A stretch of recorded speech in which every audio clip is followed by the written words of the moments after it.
In the church that I go to, Church of Southland, our pastor, Pastor Keith, said a sermon about nostalgia and how nostalgia is not very healthy for the people of today.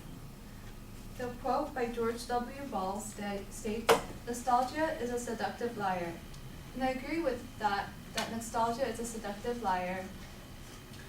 So today I will talk about my high school teacher, Mr. Thomas, my Pastor Keith's sermon and how it relates to my cousin Hannah, and also about myself and how I relate to nostalgia.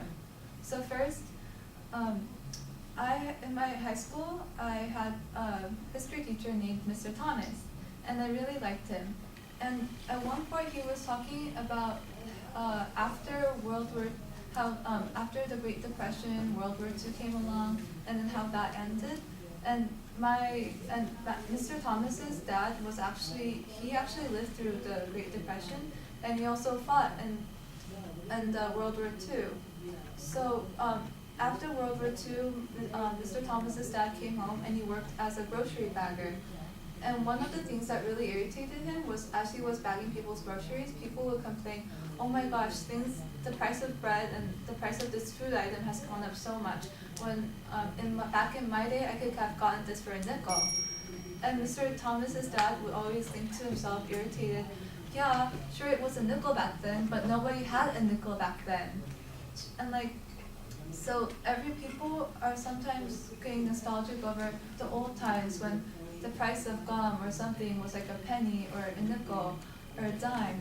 But the truth is people didn't have that nickel or penny or dime. Like even those small amounts of money were precious back then. Compared to today, the prices have gone up way more because of inflation, but people have way more than just a nickel and dime. People have more money to pay for those things.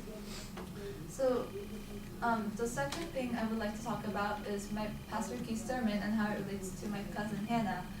So one of the things Pastor Keith said was that people today, like young people like you and me, are always trying to get things or do things in the 80s or 90s, even though we weren't alive for that time. So my cousin Hannah, right now, she's into vinyl record players. And those are like, in order to play those, you need to have this big black disc, and you have to put it down, and the record player plays it by reading the bumps on the black vinyl's huge CD. It looks like a huge CD. And even though she wasn't alive for it that time, right now the trend is toward those 90s, 80s things where it was classic.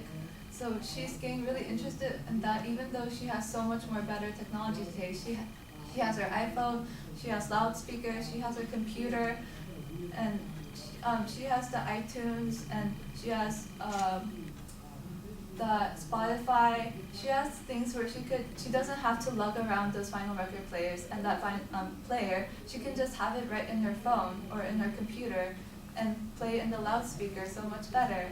And yet, because of nostalgia, we are trying to go back to things before our technology today, because we think they are trendy.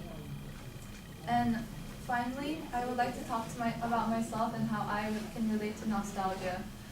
Sometimes I really wish I was back in elementary school, because it seems like elementary school things were so much more better.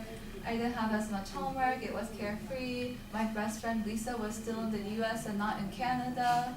And it's like, oh, I wish I could go back to elementary school. But the truth is that procrastination has always stayed with me. So whether today or in elementary school, I've always procrastinated in homework. And sometimes I've lost sleep over that, although it's silly because I was in elementary school.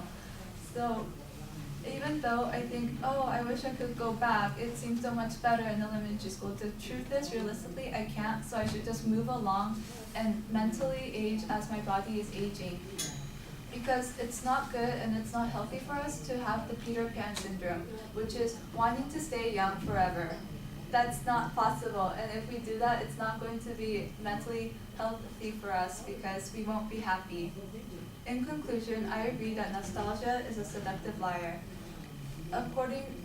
Based on my experience of listening to Mr. Thomas, listening to Pastor Keith and how it relates to Hannah, and thinking about myself, I can agree that we need to move forward and not always be stuck in the past. Thank you for listening.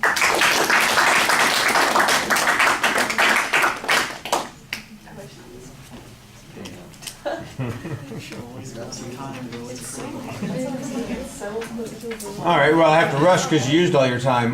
The opening story is okay, although you're going to come back to it in the second part of the speech.